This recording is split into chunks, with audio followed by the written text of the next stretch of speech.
Ladies and gentlemen, welcome to the Give My Head podcast, episode 7. Can you believe it, gents? Let me introduce my comedy colleagues. Michael McDowell. Damon Quinn.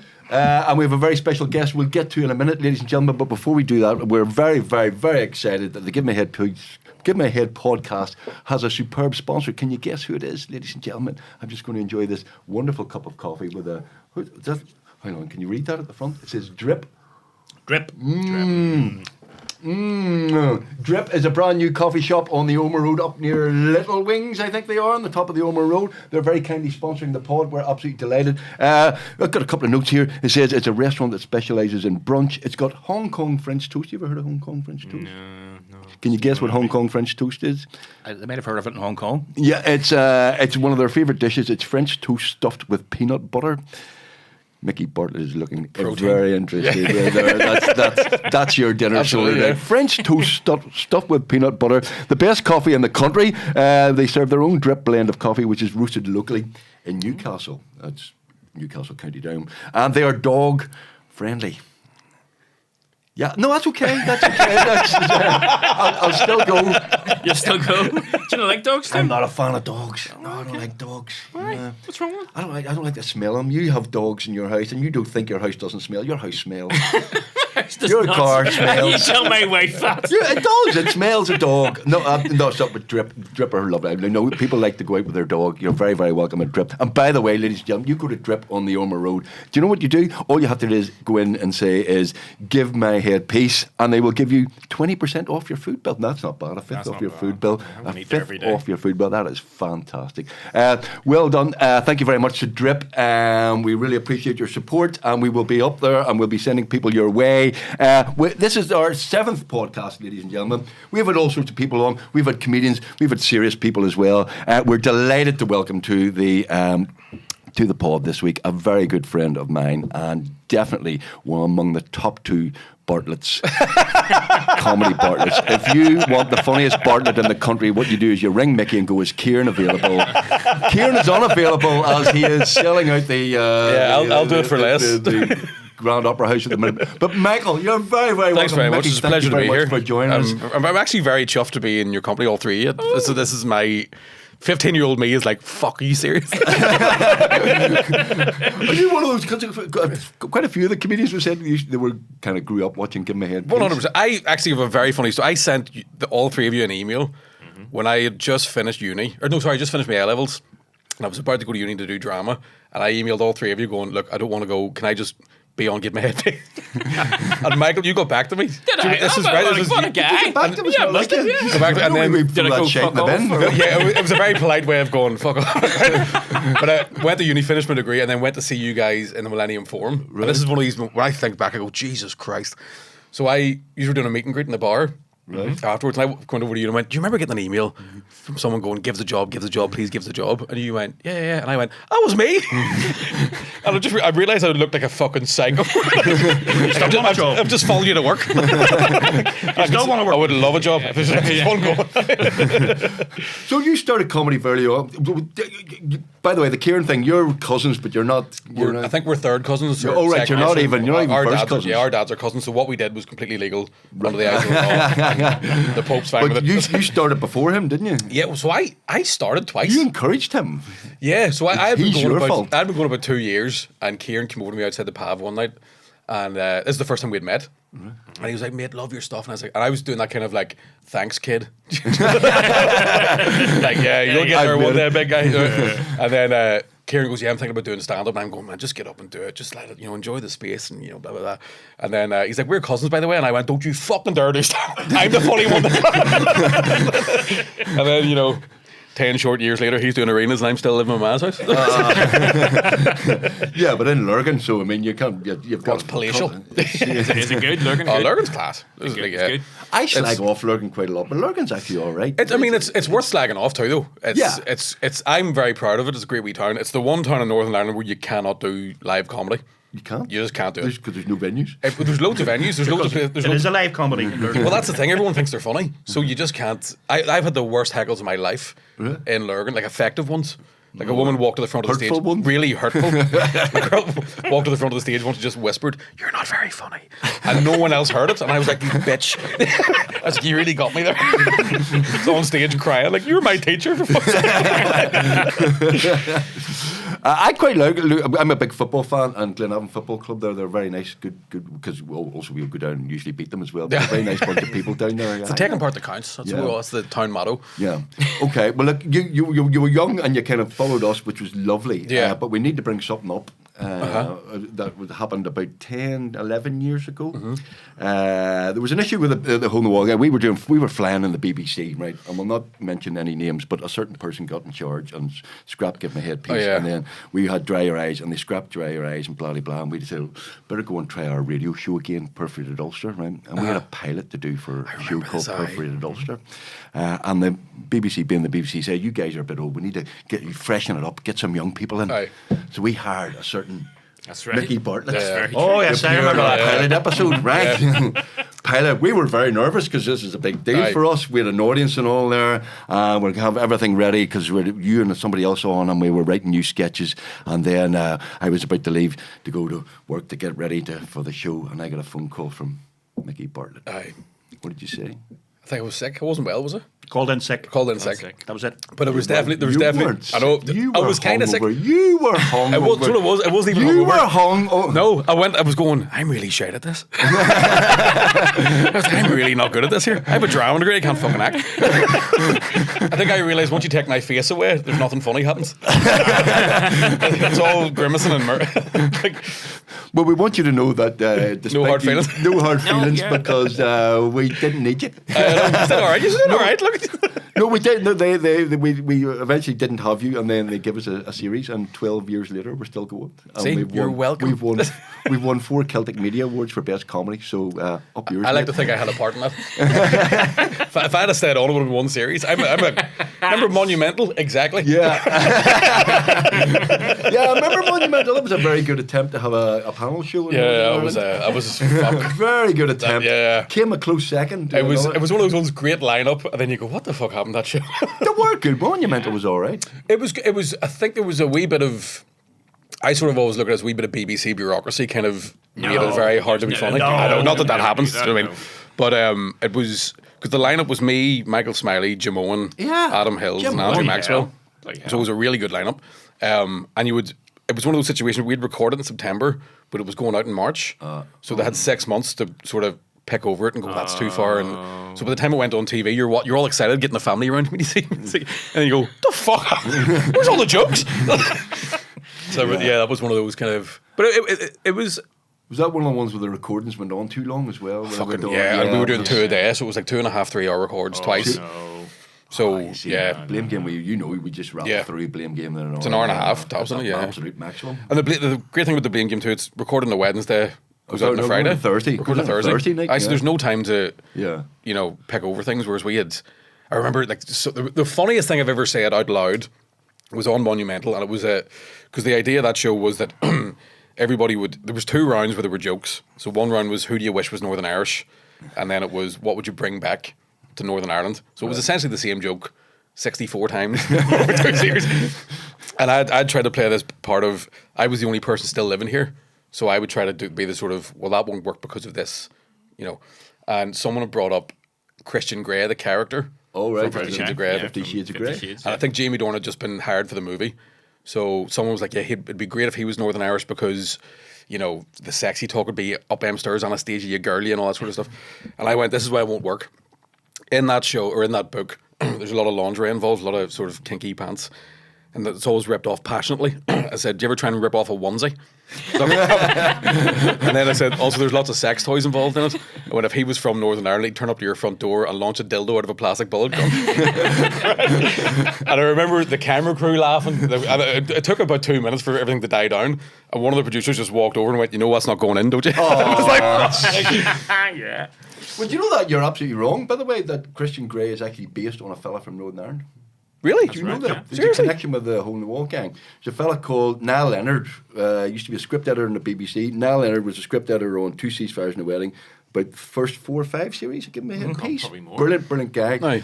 Niall Leonard married to a woman called Erica Leonard James, E.L. James, who Holy wrote shit. 50 Shades of Grey, is married to a fella from Newry. From Newry too. From Newry, not just. Hello, not Newry. just- Yep. He's landed on his feet, that fella, I think. Oh, yes. Imagine he's got all the land across Genuinely. McLean. He's looking at everything they like touches, daughter. That's yours, but thank you. Yeah, the billionaire Christian Grey with his helicopter and his red room of paint based on a fella from fucking Newry. That's unbelievable. Apparently, So you're telling me your script editor had a red room of pain and Well, I think there's a little bit of fiction that involved. does explain some of the early Give Me Headpiece jokes. apparently, well, I read this in the newspaper, so it must be true. They apparently used to practice the sex acts in a car. Is that right? In their car, yeah, Well, yeah. And apparently it's a mini. Nell and Well, what kind of car was it? A mini. Sure about this? Hey, the Daily Mail said that, so it must be that's true. very yeah. It must be unlikely. true, yeah. True. Yeah. Yeah. No, Nell Leonard, he wrote some of the best jokes for us very, very early on. The 2 Ceasefires and a Wedding. He was absolutely brilliant. I need to say as well, just because we're all here, right? Because you three are all here, I need to talk about one of my favourite jokes from Give Me Headpiece. All right. Right? And it's, do you remember the episode where Uncle Andy is writing a protest song for John Cree? Yes. It's fuck. I laugh even trying to say it out loud. So he's doing that. He's doing it as Bob Dylan. He's going drum Cree cheers, drum Cree cheers. Everybody's going to drum creature. And then as Billy and Dipner, they're all in the living room, and Uncle Andy goes, "What rhymes with Sinn Féin?" Billy and Dipner go, "Pain, stain, blame," and he just goes, "Nah, I think I'll just stick with bastards." It's phenomenal. I think about that all the time. Did you write that? Well done. If it's funny, I wrote it. I think that's unlikely, but you've been doing. Well, you're on tour at the minute with a Yeah. show called Thick, spelt THICC, which please tell me is ironic. Yeah. It's Oh, thank God. It's actually one of those jokes where it was from a joke from last year's show. I tend to just name a show after one joke because you usually have to name a show about a year before you've written it. And this time I've gone, fuck, it's from last year. That doesn't even make sense. So yeah, the names mean nothing. Right. It's just, I'll be talking about stuff and then my willy for half an hour and then we'll go home. Yeah. Art. That degree's paying for itself. I was about to say, yeah, drama degree. You have no theme, you have no message, you have no. No, because I think it's. I always find that, you tour for a couple of months a year, but the rest of it's in comedy clubs. Yeah. So essentially, when you write a show, even for Edinburgh, you'll eventually condense that whole thing into 20 minutes of club stuff. Yeah. So there's no point having a theme. Now, I also don't do very well in Edinburgh because there's no theme. But it's never been. And you need some tragedy for Edinburgh, don't you? Yeah, I think a 38 minutes. Kind of bereavement or somebody. Yeah, someone has to die. I think it's between 38 and 42 minutes. Yes, you have But to that- get all serious and all. And that just coincides with when the attention span dips. Yeah. As part of an hour. Yeah. So with 38 minutes in, you can see people going, fucking hell, my arse is killing me. Is this over soon? Yeah, so every Edinburgh show for years had that kind of, right, we'll just restart the drama here by going, my dad died. You can see people rushing it. Fuck, my dad died. 20 minutes ago, I'm still here. I'm losing them. 10 minutes on chemo here. Come on! We can do that. The most tragic thing about Edinburgh, though, is it's totally impossible to make money, isn't it? It's rigged that way. Yeah, I mean, the first 2 years I did it on the Free Fringe and came home with money. And I was, Really? Yeah, I came home with This is the one you don't charge anybody in. Yeah, you charge them the way out. Right. So I went home. I remember having a shoebox full of coins and trying to get that through the airport was a fucking disaster. I was like, it's on my carry luggage. There's no weight limits for it. But yeah, the first two, because I think it was like 400 quid to register. Right. And then you get your accommodation, which is probably, back then was about £800. And then everything else is just yours. So where do you gig, though? I mean, they'll put those in, they'll be in pubs or kind of just randomly rooms. The first year I was in, it was a purpose-built fringe venue. But the stage lights were sellotaped at the wall, and It's baby reindeer stuff. and there's like stuff dripping off the roof. But it was great crack because that was 2014. There was still a stigma in the Free Fringe where people would turn up going, "This might be shite," but when it was good, they'd go, "There's 20 quid, there's 30." So you're making good money. And then when I went to the paid Fringe, where people have paid 15 quid a ticket, they're turning up going, "This better be fucking good." And sometimes it wasn't. So yeah, I know now you definitely. The accommodation price is so bad now that there's no way I don't think anyone can make money. Well, when we went, we sold out. and still didn't make any money. We sold it out for 2 weeks. Yeah, and still didn't make any money. But that was on the basis of the title of the show, if you remember Yeah, correctly. that's right. We were Everything so- you wanted to know about Northern Ireland, but we're too terrorised to ask. Great name for a show. It's a great day for a show. Yeah. Show wasn't it? Didn't quite live up to it. But that's because there were 5 of us, there were more of us in the cast and all that. It's cost a fortune in those days. Isn't it? Well, now it's unbelievable. You can't get anywhere. You can't stay anywhere. Well, that's the thing. Yeah, I mean, it's hitting points where because I was supposed to go this year. And you can't get And then- discovered anymore. There's too many. It's picked. All the awards are picked in London in about March. So anyone that's turning up that wins an award, they've already won it. Right. The reviewers now. I remember talking to the guy who manages Four Arms and Hog, Oh, I and they were doing a full month sold out in McEwan Hall plus extra shows Friday, Saturday, Sunday, and they had something like 18 reviews. And the manager was going, they don't need a review. They've sold everything out. You should be reviewing up and coming comedians or people that don't have a profile. But the reviewers are only going now to get free tickets. Yeah. You know, Yeah, there's no incentive. It's good to go if you go and use it as a gym, in the sense of you just go and you're gigging 5 times a day for a month. Right. You come back bulletproof. But your liver's fucked, your kidneys are fucked, your wallet's fucked. Yeah, you type your PIN number to the bank machine, a moth flies out. but it's character building. Yeah, just enjoying a delicious cup of drip coffee. Num num num. Yeah, it is nice.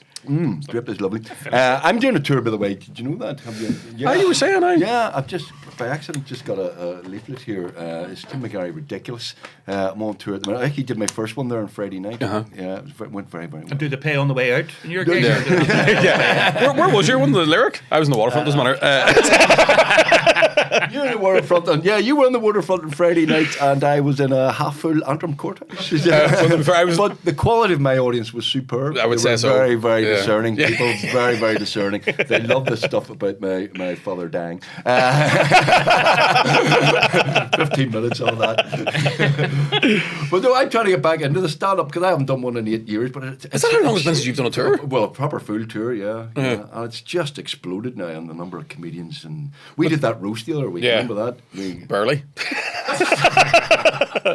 We did a roast where 8 or 10 comedians. I think it was, yeah, something like that. Going to roast Willie Thompson. Yeah. who's up and coming. You fellas been No, follow this fuck, thing. no. Willie Thompson, he's quite big. Is he big? Well, Getting there. Any day now. it's one of those few funny Protestants, you know. There are many funny Protestants. There are no that. Well, you were the first one, Michael. Just remember that you were the first Yes. one. I think James Young might have beat There me is there funny too. Protestants. They're all on the DUP. And unfunny ones as well, Damon, you know. But we roasted Willie Thompson, and there were 8, Okay. at least 8, and Yeah. I knew about half of them. And But you were on fire because that was one of those. When you did Lavery's about 2-3 weeks ago. Yeah. We all sat at the screen backstage on stools, like watching. They're like, "Fuck, he's brilliant!" Like, and at the roast as well, you were phenomenal. Oh, thank you very Absolutely much. great. Yeah, they I did. died of a hole. Yeah, you know there are things on your mind. No, it was good crack. Actually, it was very good. Yeah, Crack. I really enjoyed it's it. an interesting because that's something that I've only done one of those before, and I find it very hard to write jokes for that. Yeah. Especially because I was on last, so everything I had thought about doing had been done. And I remember I said to Shane, I'm going to do this thing where I'm going to come on like I'm dead edgy, but just pay everybody compliments. And nobody got it. And really quickly I was like, this isn't working, I'm going home. But you're doing a lot of stuff over in Australia, aren't you? At the minute? Yeah, so I you're just- there a lot of time. Yeah, I just did 6 months out there. I went and did all the sort of Australian comedy festivals, and because I've been going out for years for about 5 weeks at a time. But I wanted to do their festivals because you can basically get summer for a year. Well, until you get back home and then there's no summer. So yeah, I did 6 months there, just started in Perth and then working my way down to Sydney. Right. And financially, fucking disaster. Is that real? Absolute disaster. Is it? Yeah, like because it's at the minute the dollar's weaker than the pound, so you get basically $2 to a pound, which is great when you're spending money, but when you're getting paid it, you go, it's fucking useless. It's an absolute waste of time. And who would you play to? Is it a big Irish community, obviously, but is it ordinary Australians as well? Like, is it ordinary? Yeah, it depends on the sort of gig. So the first couple of times I went out, when you do a solo show, you're standing backstage going to wonder who's here. And you can hear, fuck you, you bastard. And you go, well, no one's changed for enough. And over the years, it's kind of, there's more Australians coming to the shows. So it's about 60-40 Irish to Australians coming now. which is it's fun because the Australians, it's a very similar sense of humour, and I think they've kind of definitely noticed this year they've been sort of pandered to by TV in terms of the woke. Not that I'm against diversity or their wokeness or anything, but the way they've done it on TV has actually bored the audiences. Yeah. So now they're coming out when you're just talking filth. They're like, "Fucking thank God someone's talking sense." I mean, it died on a whole load out there as well. Just, There isn't a comedian who hasn't died on his whole long time. Oh, yeah. Or, It's occupational Oh, hazard. Absolutely.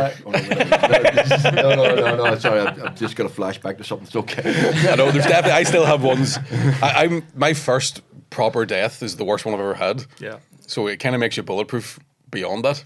But you're never exempt from a bad night. No. Do you know what I mean? No. Like, Well, I have a standard, I suppose, isn't it, that is applied if that's the case. You know, it's called the 3 tests of witness.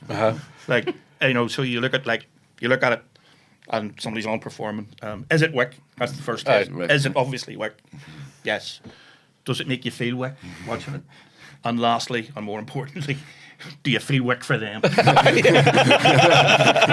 if that's the case, get out of there. that's it. Absolutely, yeah. Back to the drawing board. Absolutely. Yeah. And I'm saying this because I did try stand-up. Oh, did you? Oh, very unsuccessfully, yes. And it wasn't... it's a particular skill. Yeah. And it wasn't like the fear of going out in front of 1,000 people. Or 25 in Tim's case. 25,000? You know, 103, just for clarification there. it wasn't that I was still I could deliver a joke. I wasn't worried about being able to deliver a joke, but genuinely, what really, really terrified me was the fear of forgetting it.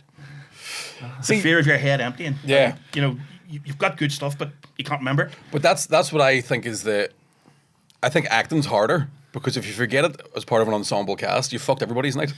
Whereas with stand-up, if you forget, you just go, fuck, I forgot. No. You have no friends. No. Yeah. One of your mates will jump in and save you. I suppose Somebody there's will that, jump in. Yeah. Jump in, because he forgets his lines all the time. Like, so we have to jump in all the time. In fact, I remember your lines so well, I mouth them to you. No, he's very hard. He's I've got this prompt. habit. I go, when somebody else is speaking, and they keep telling, I've been doing this for years, and they go, Yeah, he has this thing where I'm doing a scene like with him, and he's actually saying my lines. You know. and I know everybody's lines. No, it's fine, and it's fine on stage because nobody really notices. But you see on TV, you're going, it's him. I can see you going. No, I'm not. No, goldfish acting. But you've no notes around there. When I have usually get a wee table and a set list. I that did not cheap? 70 minutes. Is I that not did, cheap? I did 70 minutes there for the new show, Ridiculous, which is on sale now. All over the world. I love this drip.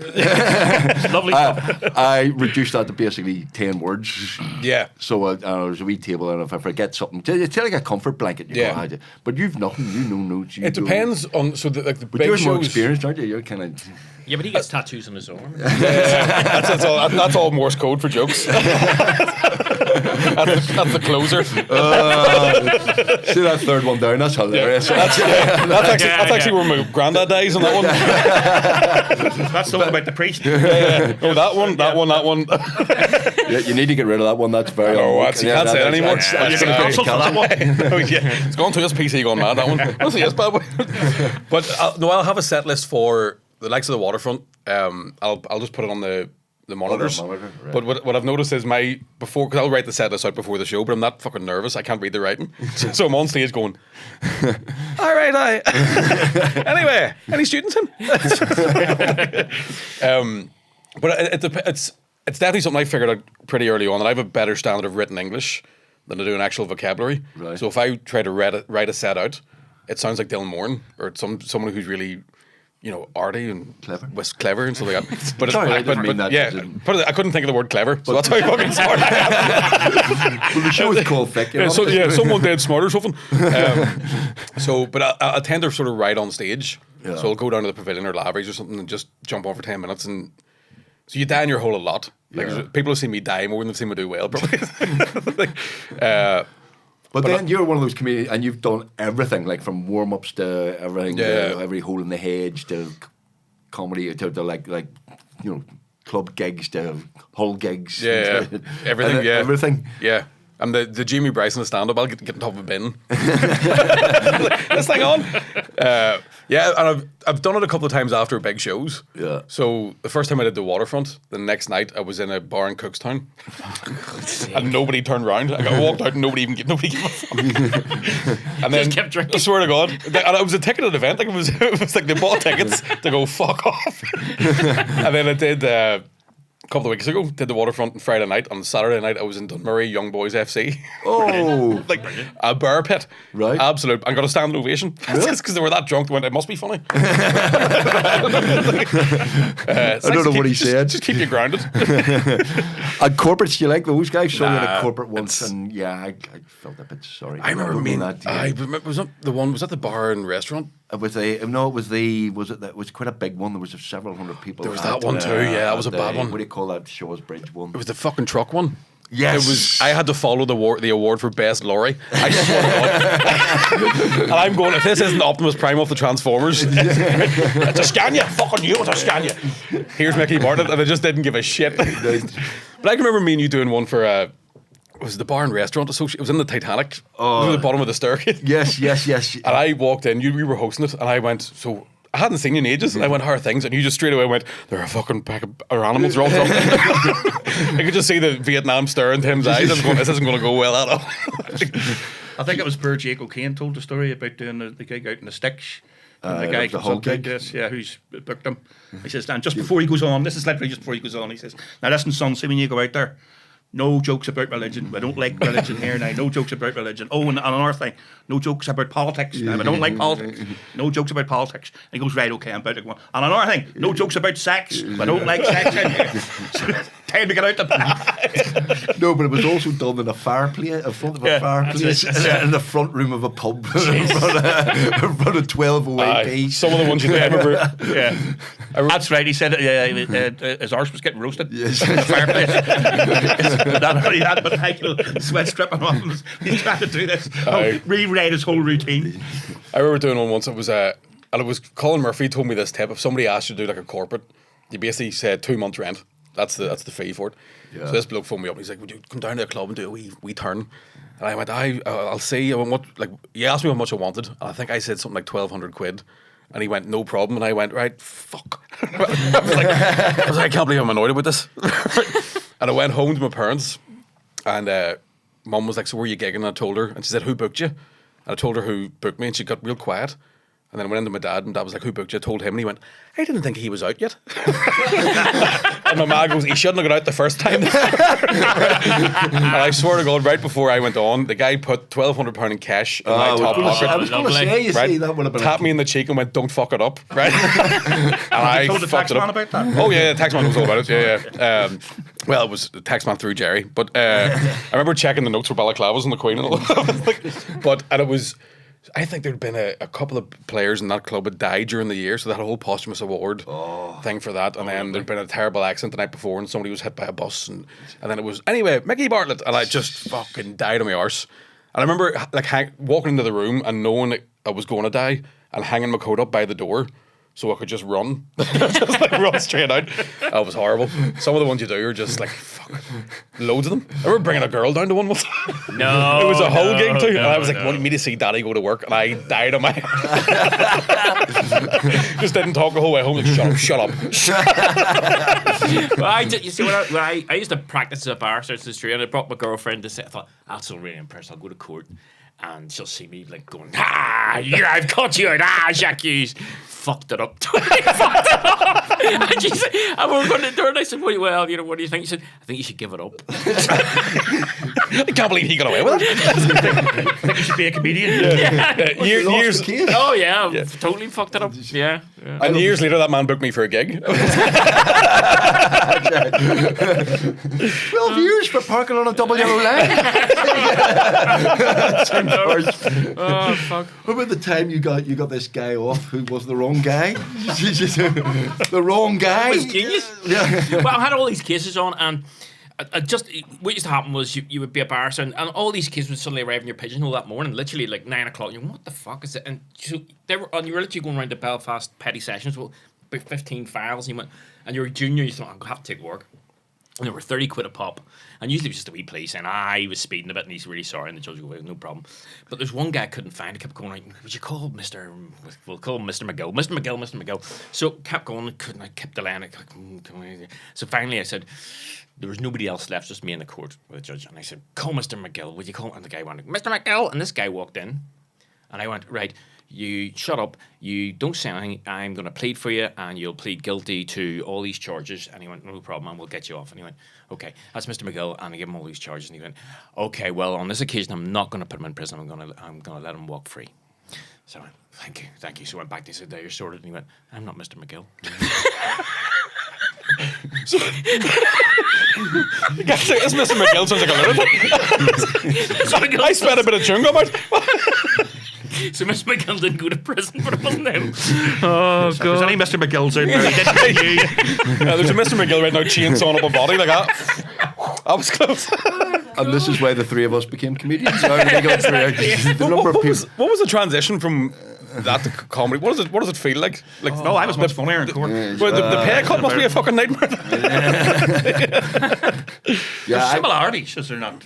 There's a bit of performance and there's a bit of acting and stuff like that. Yeah. There's a bit of spoofing your load. Shall we say? You're not allowed to say that, but basically there is. You had that, I had that as well when I was in the Equal Opportunities Commission. There was a couple come in and there's a guy who had quite an important discrimination case that he was taking, and he looked at me and went, you're that fella I saw on a bucking stage. Aye, that must be it. So there was that transition phase where people were going, no, you can't be serious. Because were you still practicing and then on TV at the same time as well, or was it just about? We were on the radio and we were doing live stuff. We fully given up in '96 because it's coming up 30 years. 30. Well, we studied law, all the Latin phrases, all the case law, all that sort of stuff, all the statutes and everything. But really, there's the one particular legal concept that you had to get round, and that's what would make you a successful lawyer, and that was that you had to appreciate that somebody's a fucking liar here.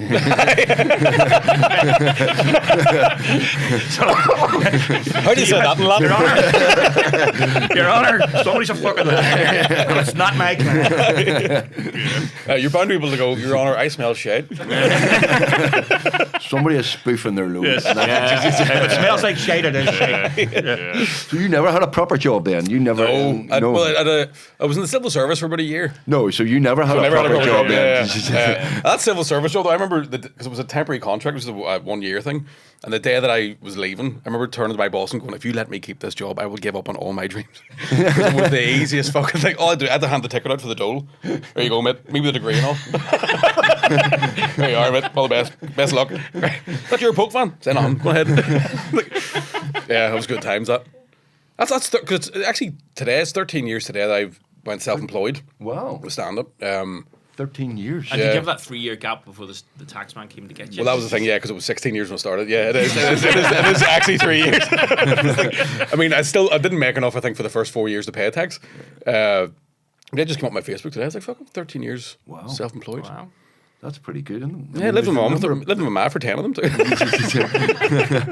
But the number of comedians are now who were making a living at it. I mean, when we started, 28 years. Don't. There was basically who else was making a living as a comedian? It was Murph and Jake, wasn't it really? And Paddy Kilty. Well, Jake always has a side business. Jake runs an off license and stuff. There was Murph probably and Paddy Kilty. Basically, the only ones who. And Kilty was sort of presenting. Well, Kilty, too, wasn't he? Kilty was had buggered off to England very quickly, in the late 90s, so there was kind of only us. John Lennon, sorry, yes, John Lennon full time. Yeah, we're going to a gig in the waterfront tonight. The BBC, 100 years with BBC Northern Ireland, celebrating it, and we constitute about. A third of that? 40 of those years? No, let's not get hysterical. Is it 30 or is it 40? Shut up. If not 40 years, it couldn't be 40 years. Should we really be celebrating it? 34? Is it really something to celebrate? Is it 34? Yeah, because we wrote for the show. hang We on. wrote for the show, 34, 35. 35 years. So 35 of those years just are we ours. three walking out on stage going, "You're welcome." The troubles, that was us. We fixed them. We did. Do you know? I genuinely do think that. There's when I think about two ceasefires, I was what 7 or 8 when that came out. 1995 it came out. Yeah, so I was 8 years old. I remember we had that on tape, and watched it until the tape broke. Wow. And some of the jokes in that were was it two ceasefires where Ma's talking to Emer, and she goes, "You know what I would do? I would take the whole lot of them, the IRA, the INLA, the UVF, and I'd put them on an island and let them blow each other to bits." And Emer goes, "But Mummy, this is an island," and that's exactly what he did. Like jokes like that. He did actually write that. A joke like that, that just sums up the whole thing of how ridiculous the whole nature of the Troubles was, and that's bound to make people go, actually, right enough. The reason because that's what my mum used to say. She used to get fed up watching the news and go, "I'd put them all on an island and let them shit it out." But that's Yeah, there's Paul Gamble, who does ratings for us and does bits and pieces. He loved the bit, the Uncle Andy bit, where Uncle Andy is introduced to Emer, the Catholic girl, and goes, and he first of all he flies off the hand and said, "This is ridiculous, Fenian in the house," and he goes, and then he goes, "Look, I know I'm wrong, and I'm just a sectarian bigot, and later on in the programme I will find my catharsis and realise that sectarianism is all wrong and it's just a waste of time. But until then, get that Fenian bitch out of my house." Even the opening credits where it's Olivia playing a keyboard, isn't it? Yeah, the background. Sorry about the depressing music, but this is a movie about Northern Ireland after all. And the sad thing is they're still making them. Kenneth Branagh. Did you see Belfast? Not yet. You want to see it? I know. I seen you routine about it, and I go, that's plenty. I'll watch Tim's version. Yeah. There's an 8-year-old boy called Buddy in 1969. Aye.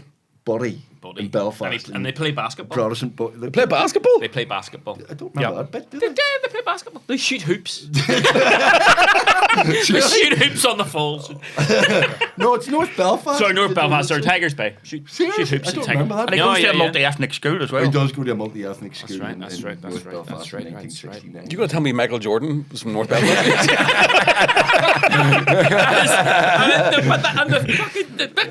The denouement of the film is it's based on baseball. I swear to fuck. Seriously? Yes, he throws a baseball He does. At Thank the bad you. guy.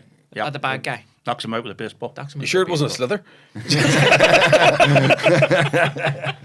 He knocks him out with a baseball.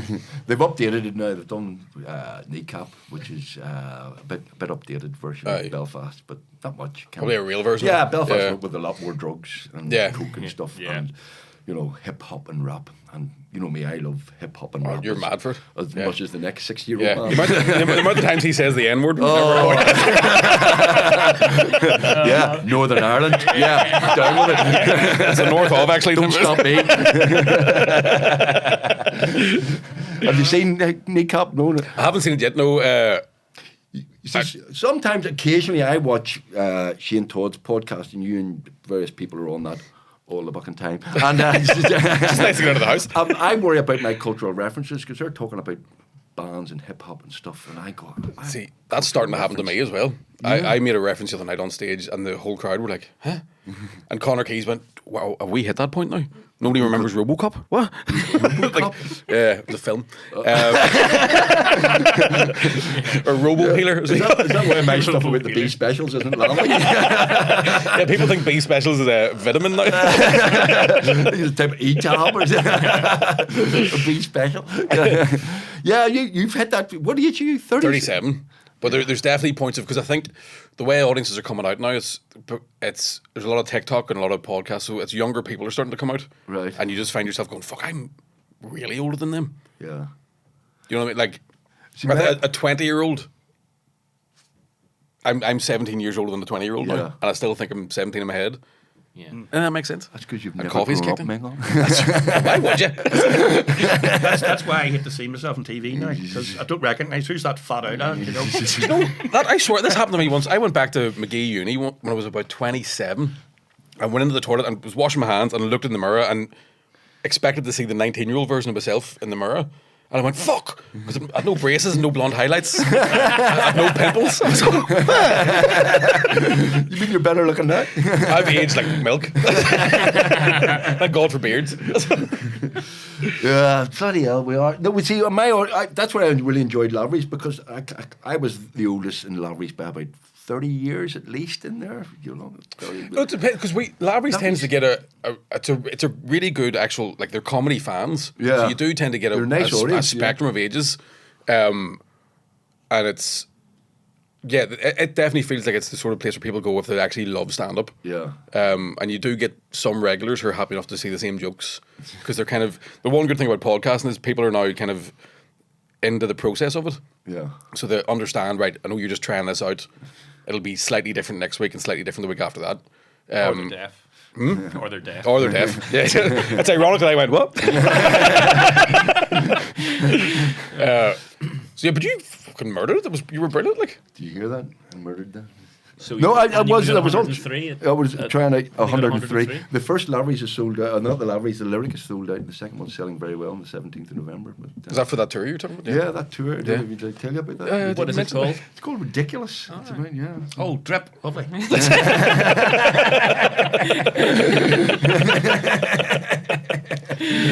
Don't be like that. Well, you did a lot. Did you do a lot of telly warm ups? Who were you doing? There was a big show you did warm up for. There was about a year where I did. So I did Top Gear whenever Top Gear, Clarkson and that's all that it. had left. Really? Yeah. And it was horrible. Was it horrible? Oh, jeez, it was awful. So what had happened was Clarkson and Hammond and May had left, but so did all the crew. Oh, right. This is the time they. Yeah. So- So it they was- go up to do Grand Tour. Kind They of all thing? they all Yeah, left right. with the Grand Tour. So then it was he ended up with this brand new. Everybody, cameraman, Was it everything Joey was brand from new. Friends, wasn't Joey it? from Friends was on it, and the first episode they had. So they basically tried to sort of play it as live. So they play the VTs in where it was scripted, but they had screens about this size for 500 people to watch the videos. So they'd all walk over to watch the video, and then the producer would go, "Fuck, we need them standing where they were for the next shot." So they were basically going, "Can you tell jokes while we move people around?" And I'm going, "Legally, no," because you're in charge of safety and stuff. And if I'm going like, "You ever be, your Willie ever smell weird?" whatever fucking shite I was doing. And I remember we recorded 2 of them, and the first episode went out, and I was on my way to the 3rd episode, and the producer phoned because it was panned straight away. It was just that people hated it, and this producer phoned me and went, "What do you think you could do better to sort of improve the show?" And I was like, "I'm the only fucker not in the credits." I was like, "This is my fault." I was like, "You tiny Did you TVs." bring Clarkson back? Shut up. Give it up. That was horrible, and it's the most thankless job in warm up is. And Joey didn't bring you to Stardom to get to LA. No, and even I met him once, and without knowing, I just said, "How you doing?" Fuck, that's your catchphrase. Like it was a nightmare. I did the last episode of Miranda. Right. Died of my arse in that one too. Is that studio audience, Miranda? Yeah, and it's an interesting thing where you could tell the audience were happy enough to watch the cameras get reset, Yeah. and just so Yeah. I was just annoying people. So at one point, I always found that if a producer or floor manager says 15, 20 at the top maximum, if something goes wrong, we might get you back out. Yeah. It means you're going to be getting through about 3 hours worth of material. Yeah. And I remember walking back out during one of the sections of Miranda, and a bloke in the audience just going. and I went, "I know." I don't want to be here either. No, it is the hardest gig in the world. We Yeah. do with a studio audience with Give Me Head Peace and our floor manager Peter Ritchie, who's the loveliest man in the world. Peter Ritchie is the best warm-up guy in the world. The best floor manager. Yeah. He's an absolutely lovely guy. But you're literally in the middle of a gag, and Peter goes, "Thank you very much." You know, you don't even get to the punchline, and then you're sitting for 5 minutes. Go, Michael, could you come back on and do it? And it'll be 2 minutes, and you're 25 minutes into your stuff. Aye. Oh, Jesus. I did. Do you remember Nolan had 5 gold rings? Do you remember he had one? Oh, yes. I think there was a bit of leftover money, and they gave Nolan a sort of, And they like give it you to needed Nolan. it. yeah. They gave him a light-hearted TV show, and I warmed up for that. And I remember getting through. It was supposed to take 2 hours. It took 5, and I had got to the point where I was going, "I have nothing. I have no material left that is going to be anywhere near polite enough to be in BBC." And we got to the end of the show, and the floor manager said, "Look, need to jump out there and do another 15 minutes." And I went, "You can kiss my arse." I just left. I just went home because you just couldn't do anymore. It's horrible. Fuck, I hate it. And that was the year that I did warm up quite a bit. The idea from my agent went, "Look, you go and you do warm up, and then you get picked for a TV show. You sort of work your way up." Yeah. By the time I was doing warm up, what was happening was they would go, "He's brilliant at warm up. Fucking keep him there," because they don't want to have to go looking for someone else. Yeah. Yeah. So there's a sort of famous story of a guy that was warming up for Mock the Week, and he'd done it every fucking episode, Oh, yeah. and he was writing jokes for the show as well. And one night, one of the comedians couldn't make it, So, I mean, 15 minutes before the show was supposed to start, and they said, Stephen, such and such pulled out. Do you know any comedians? And he's going, I've just warmed up the show. he's like, I've been doing it for fucking 15 years. Like, So it's never again. and Hopefully. on that note, can you get us a number for Kieran for Mickey, thank you very much for Thanks being for on our having me. podcast. Really enjoyed that, and almost as much as my cup. Yeah. My copy. Tell you of what, that's come all going to ahead, drip. my cup of drip coffee. Listen, really appreciate it, mate. Anytime, thanks very We will much. see you again, and your tour is thick, and you're all over the place for the All next. over the place for the next 2 months. Right, So brilliant. Yeah. Links for much. tickets Cheers, are underneath here. That's the end of this podcast. Thank you very much. Subscribe and like it and write comments. We'll have all sorts of people on the show. We're going to have more comedians. We're also going to have some serious people. We're going to have Naomi Long, the Justice Minister, on the next podcast. Ladies and gentlemen, thanks for listening and watching. See you again.